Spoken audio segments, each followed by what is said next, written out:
Hi everybody, it's me, Carrie with MemoryInkers.com. Today I'm going to show you another fun idea with Brusho color, crystal color.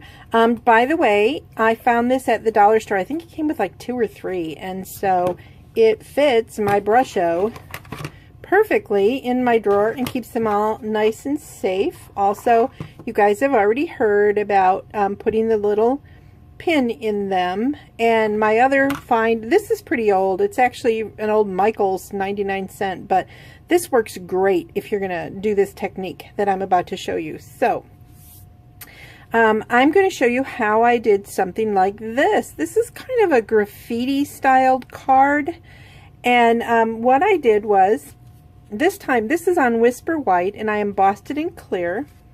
And then I embossed this one on Very Vanilla, also in clear. So, you know, it's a little bit of an experiment. And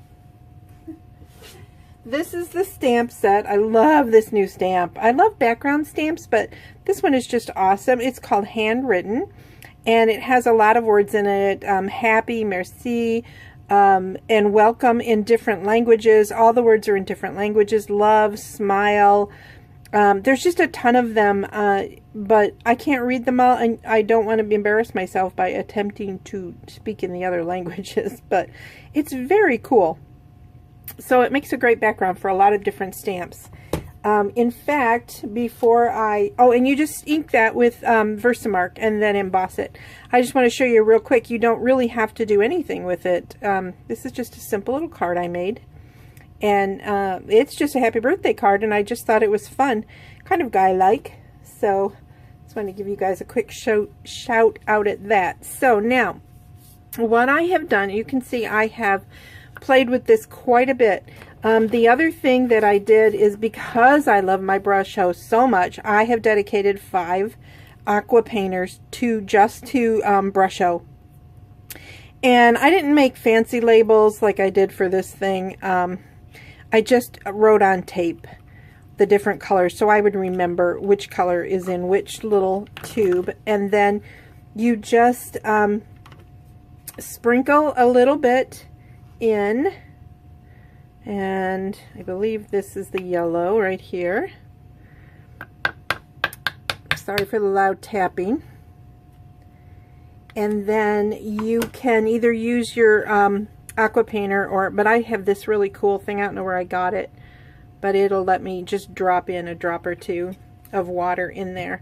So I am going to show you, and then what you would do, sorry, you would take your aqua painter in and just sort of mix it up.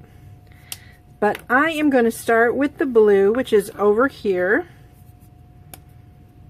and all you have to do is just rub a little bit, and it will get lighter. You can even brush some off or add some more water to it, because that's pretty dark. It's a little darker than I expected, but that happens. But as you lighten it up, see, I'm getting a totally different kind of blue. So now I can go back in here and lighten this up a little bit. Maybe squeeze a little water out of there. Okay, so and then just do some random coloring to just try and make it look a little messy. And then I'm going to do some of the gamboge, which looks like I'm out of that. That's kind of an orange, this gamboge color.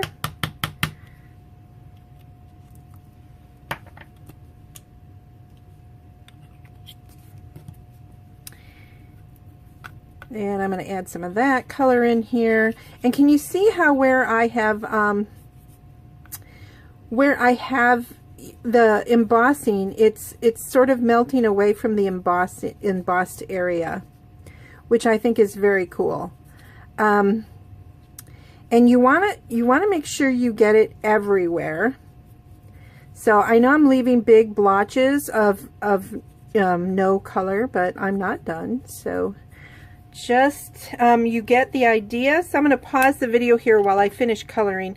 I'll be using a few different colors in there, so hold on just a minute.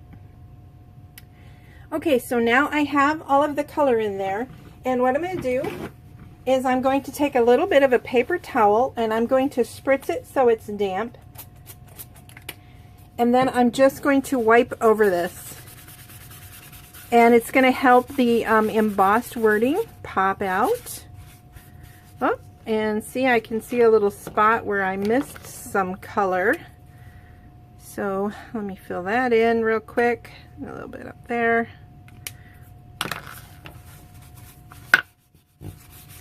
And there we have it. It's just, it's a totally different look. And honestly, I used the green and the blue and the yellow. This one has some red. I just used more water. So this is all bright and happy. And then this one is a little bit calmer. Now what you want to do is you want to set this aside and let it dry a little bit. So let's do that. Okay, so now you can see that I finished and it has dried mostly. It's not completely dried.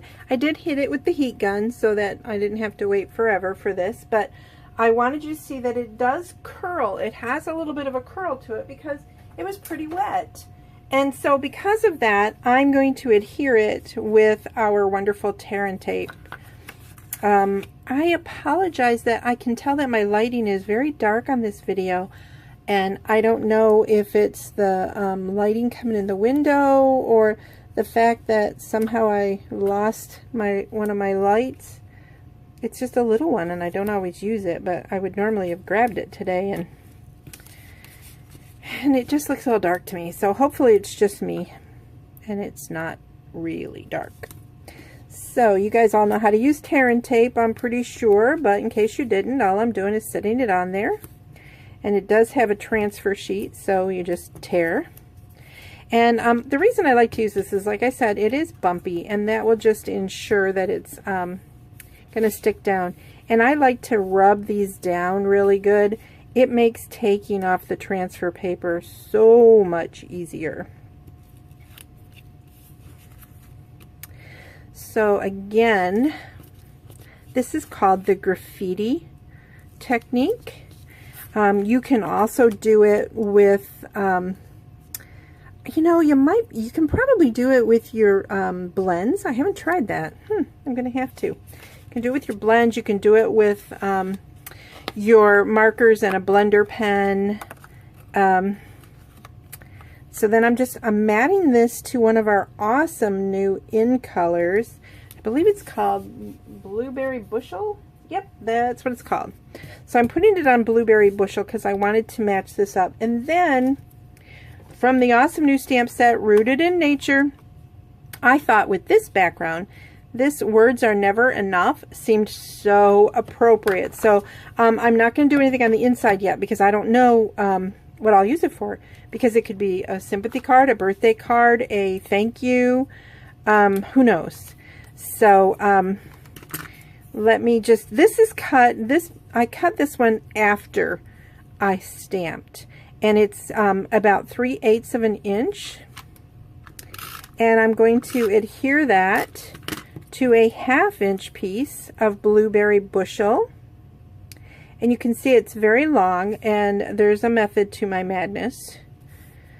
Okay, so I am going to, I'm not adding anything fancy to this. I just think it's a fun, simple card. I'm going to put this on my grid so I can see. And I have a little bit of a boo-boo there.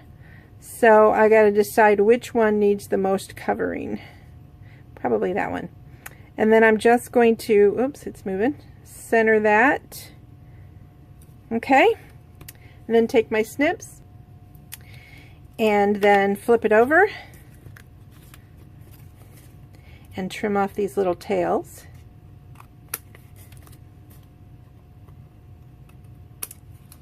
Sometimes when I'm dealing with something this small, I like to just fake it and trim it off like that. Just make it extra long. So I'm going to ignore my telephone.